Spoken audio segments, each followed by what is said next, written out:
Good morning, Brenda. Good morning. It's really nice to meet you, and I just want to say thank you for the opportunity for me to interview you. And I really would like to tell the audience how we met, which we happen to both be members of the Daughters of the American Revolution, and I am from the DAR Presidio chapter. And I'm in San Diego in the Linares chapter. Oh, well, very good. Very good.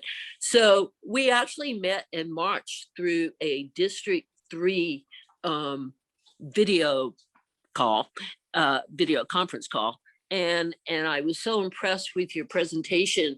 I immediately jumped in as soon as you were finished and said,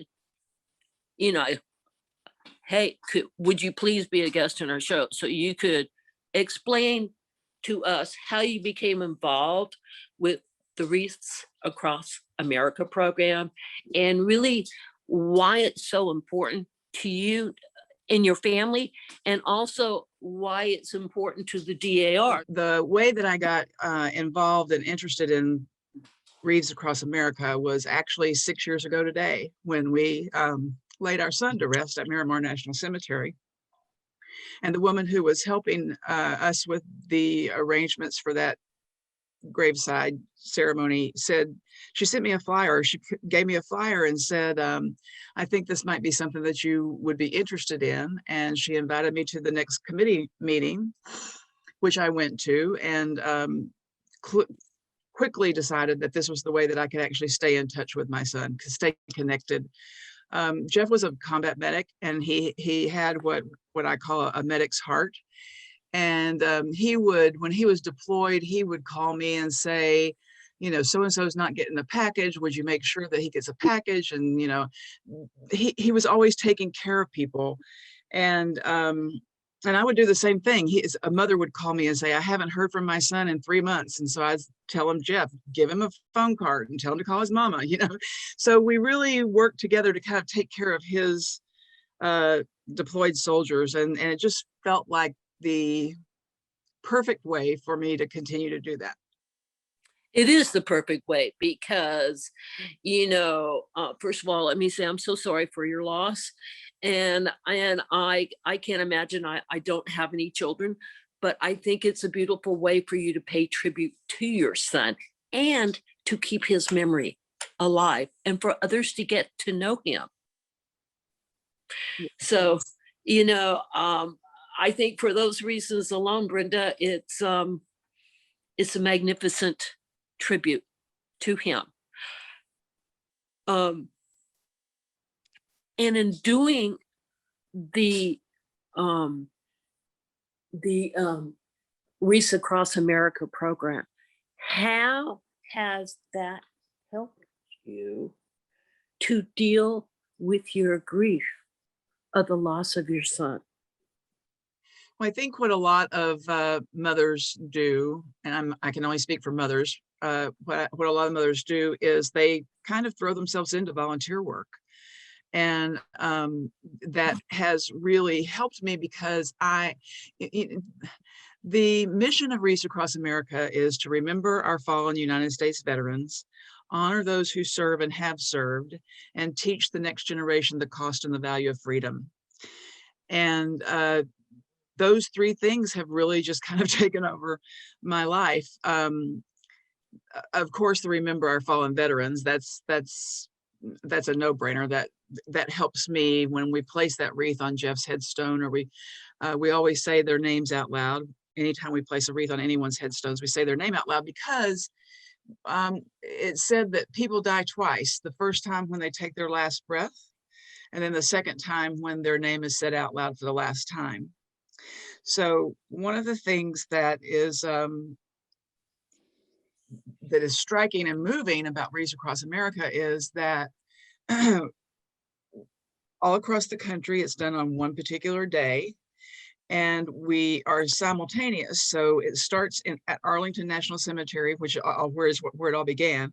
It starts at Arlington National Cemetery on noon, and in San Diego Pacific time, we start at 9.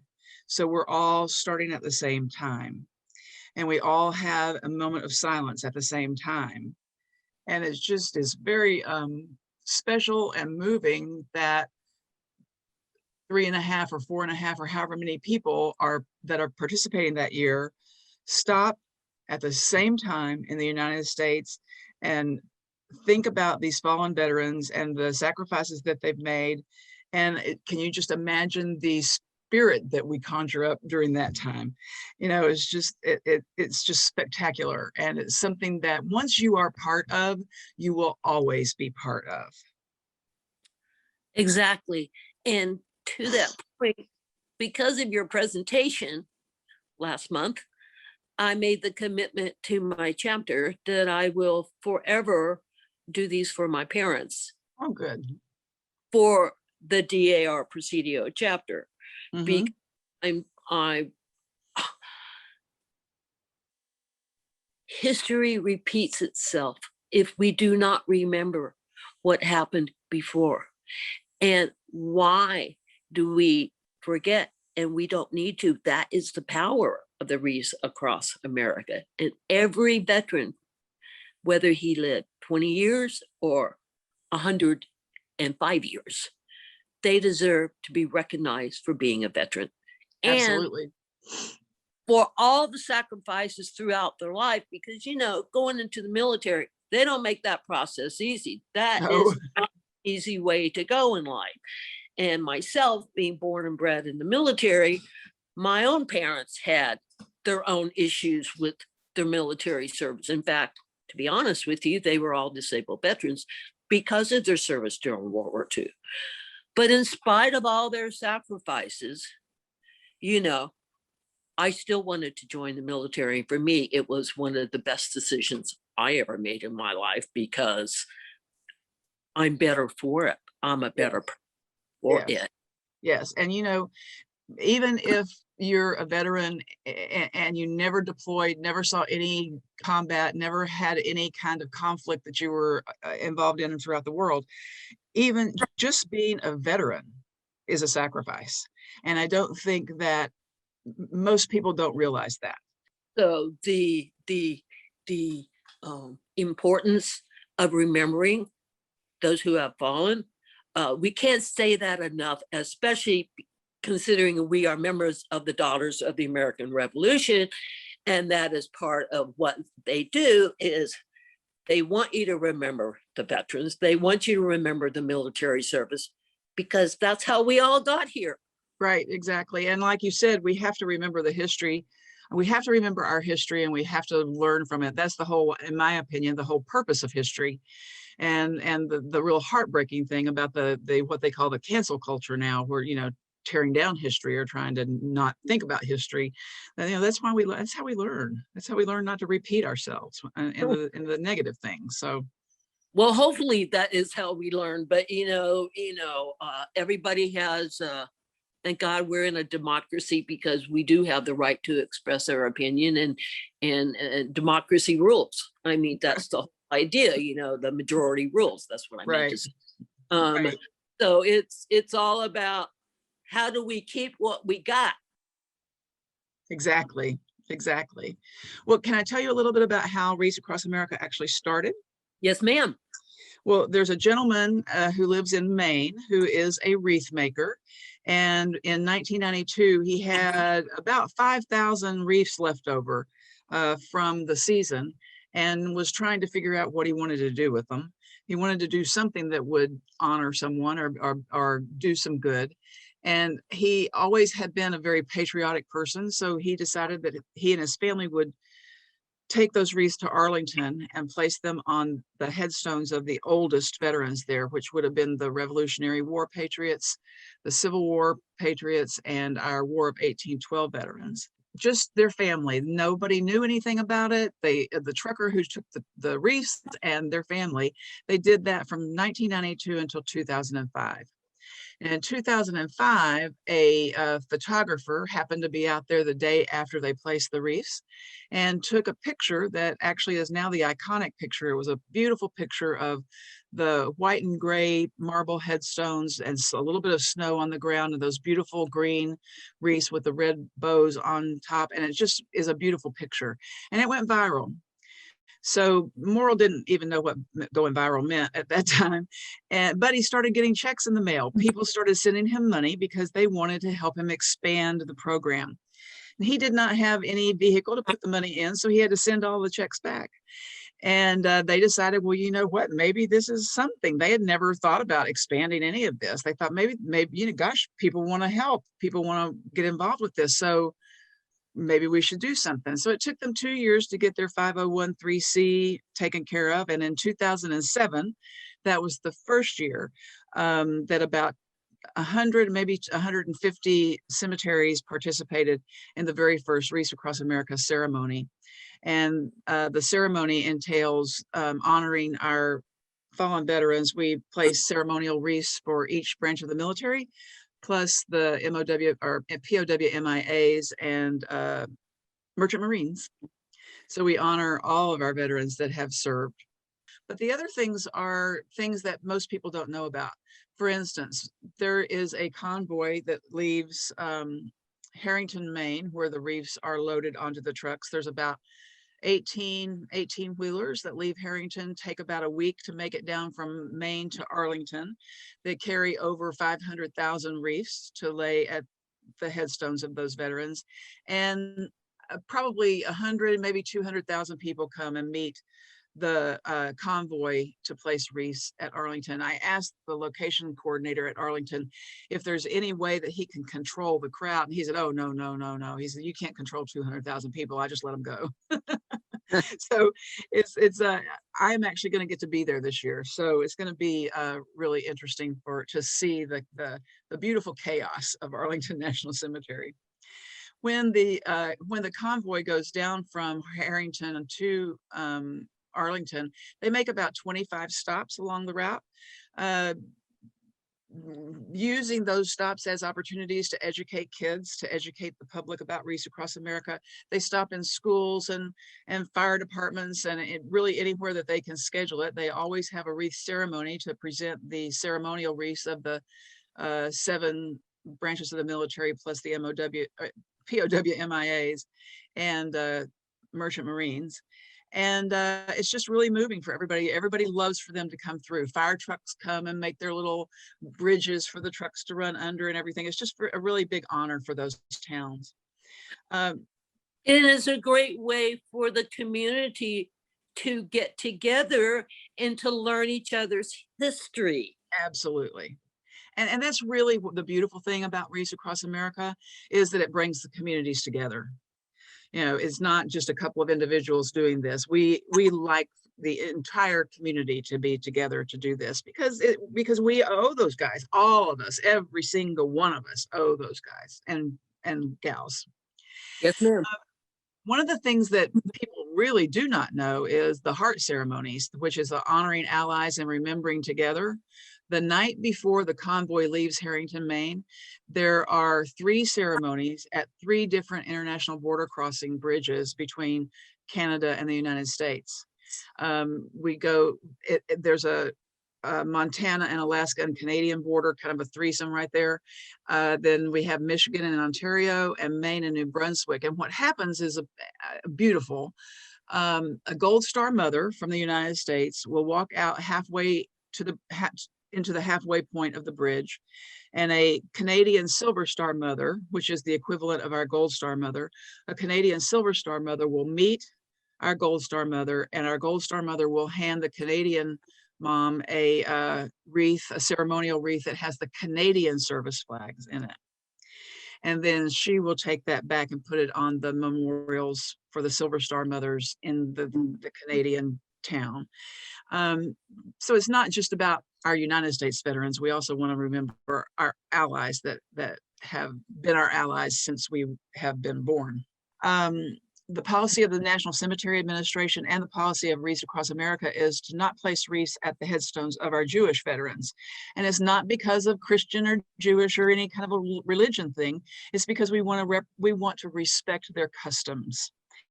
And so it bothered me, though, that I would see Jewish headstones on Wreath Day with no wreaths, and it appeared that no one had actually said their name out loud, when I know that people had, but there just was not that visual symbol. And I didn't like it. So I called a couple of rabbis that do ceremonies at Miramar for them and asked them what we could do. I tried to convince them that it wasn't a Christmas wreath, but when they asked me what color the ribbon was and when we laid them in December, I realized that I was not going to win that battle, but because we call them remembrance wreaths, we don't call them Christmas wreaths. But I asked them, what can we do to use as a visual symbol to let people know that we remembered those veterans? And they both suggested that we place stones at the head on the top of the headstones. So, and I'm not clear what the symbolism is. I just know that the stone is very symbolic to the Jewish faith. So in 2016, that was the first year that we placed stones on at the headstones. We have our Jewish American veterans in San Diego come and place them. We were the first cemetery to start it, and I'm happy to say that more and more cemeteries are starting to do it. They're kind of leading the way. So, and the feedback that we've gotten from our Jewish families, they're very, very touched, very touched. Well, I think that just goes hand in hand to what the DAR does. Oh, absolutely, yeah.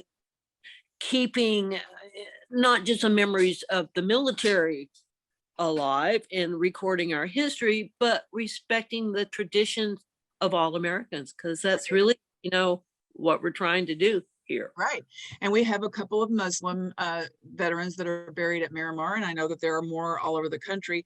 And their custom is not to put anything on the grave at all, because they consider it a desecration to the grave. So we ask people not to place wreaths at their headstones, but to stand there, say their name out loud, thank them for their service in a silent prayer if they want to, and move forward. But at least we know that everybody's being remembered. Even if we don't have enough wreaths to cover, we want everybody to go and remember every veteran that's buried there. So those are some of the ways that we remember our fallen veterans. And then the second part of Wreaths Across America is honoring our active duty military and the veterans that are still living. And a couple of ways that we do that. One way that I like to start talking about, and this was a 100% selfish thing that I did, because we have 3,500 people who come to help us at Miramar. Sometimes the Cub Scouts and the little kids get anxious and excited, and they like to see how many wreaths they can toss on the headstones and kind of make it a competition. And I was having feedback from mothers and fathers and daughters and grandkids and everybody else that they weren't able to place the wreath on their loved one's headstone. So in San Diego, we have a target-rich environment of active duty military. And I started asking for volunteers from Miramar Air Station, that's right next door to Miramar National Cemetery. So we've got 2 Marine Corps stations and 3 or 4 Navy. And I started asking for volunteers. And what I used those volunteers for was to stand vigil behind the headstone of whose family members I knew were going to be there to place a wreath. So they kind of stood guard. And it was so beautiful. I hadn't really thought it through to think about what would this be like. I just wanted to be there to place the wreath on my son's headstone. So like I said, it was totally selfish. And after we placed our wreath, the Army captain, Jeff was in the Army, the Army captain pulled me aside and she said to me,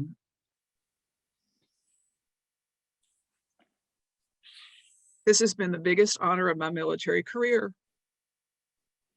And I never thought about that. Like I said, it was just totally selfish. I didn't think about how it would impact these Marines and these sailors and these soldiers. And then I stopped and thought, of course it is, because for these men and women escorting their brothers or sisters home for the last time, anything that they can do to honor that memory and that sacrifice of that service member is an honor for them. So I think this is one of the biggest ways that we at my location honor our active duty military, is by asking them to stand vigil and guard, if you will, that headstone for the family members to be there. That's what we're fighting for. Yes, it is. Yes, it is. We use off-duty Marines to help us offload the trucks went for the truckloads of wreaths that come. We get 2 full 18-wheelers at Miramar. And those kids will do, I call them kids. They die if I call them kids. They heard me call them kids, but those kids will do anything I ask them to do. They are the most amazing young men and women. Every time I interact with those Marines or those Navy sailors, anybody that's in the military, it gives me such hope for the future of our country, because they are amazing young people. And we are so fortunate to have them be part of our country. There are over 700 truckers that donate their rig and their fuel and their meals and their time to deliver these wreaths. A lot of them start in Maine. We've got 2 truckers that start in Maine and come all the way to San Diego. And they were Virgin truckers this last year. They had never done it before, and they both said that they will do it until they can't drive anymore. So most of them are veterans that drive these trucks. And a lot of the wreaths are shipped by rail, and the truckers will go to the depots across the country and pick them up then and distribute them to wherever it is that they're going. But we could not do it without those truckers, and they're just magnificent men and women. There is a radio station called Wreaths Across America Radio that just now got put on the iHeartRadio list. So we're getting known out there. You can find it on your app store, Android or iPhone, and you can also stream it on your computer. It's just wreathsacrossamerica.org/radio. The thing that here's what I've just recently really realized is that Wreaths Across America is, in my book, a very successful nonprofit. And I really had the aha moment of why they are so successful, besides just the mission. So what they are so committed to the organizations that support them in being successful, like the Boy Scouts and the Civil Air Patrol and the 4-H clubs and the Young Marines and DAR chapters and VFWs and any 501c3 that has anything to do with veterans or the military or anything really. You don't even have to be that. You can be a sponsorship group. That group can be a sponsorship group to help sponsor wreaths for the location that you want to support. They've given back since 2007 when they started the payback program. They will pay you back for every $15 wreath. They pay that organization back $5 of that. And since 2007, they've given back over $14 million. Wow. Yeah. Wow. Yeah. 33% of what they take in, they give back. And that's big for a fundraiser. But yes, what they call that the Do Good Twice program, because they know that what these organizations are going to do is do good again in the community. So they sponsored a wreath, that's a do good. And then they get the $5 back, and they know that they're going to support veterans programs or support active duty military or support education, whatever. So they're doing good twice. It's a never-ending circle. It's a never-ending, it's perpetual. Yes. And that's what these people do. The people at Wreaths Across America, their hearts are 100% in this organization, and they just constantly look for ways to give back, give back, give back, give back. And it's just an inspiring place to be and an inspiring family to be part of. And this year's theme, we have a theme every year. Last year was Live a Life Worth Fighting For. This year, the theme is Live Up to Their Legacy.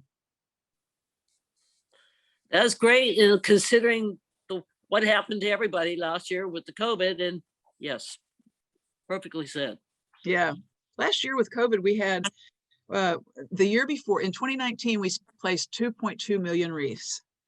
In 2020, with COVID, we thought we were going to be really a lot lower than that, but we sponsored 1.7 million wreaths. So it really, for the time that we were in, it really did not decrease as much as we thought it was going to. And even though we couldn't have the 3 million volunteers throughout the country, we had to really limit that down. People still participated. Because it's an important thing to do, especially during a pandemic. Absolutely. And remember that, I don't know if you saw this, but Arlington had actually announced that they weren't going to do it this year. And last year in 2020, they said we're not going to do it. But the president And one of the higher ups, I can't remember who in the Pentagon, the highest guy in the Pentagon, chief of staff, I guess, said, yeah, you are. So Arlington wound up doing it because they knew how important it is to the United States that for 1 hour, 1 day in 1 year, the country comes together to remember, honor, and teach.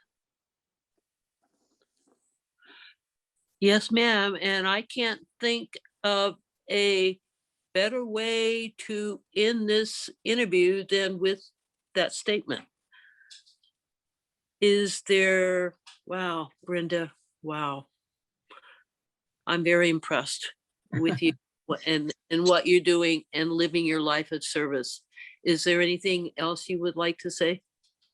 No, I just really appreciate, I love making sure that as many people that can learn about Wreaths across America and what it is and what it isn't. It really is not about Wreaths. Thank you for having me. Of course, never forget. Never forget. Thank you, ma'am. You're welcome. It's an honor. Thank you. Thank you. You're very welcome. Thank you.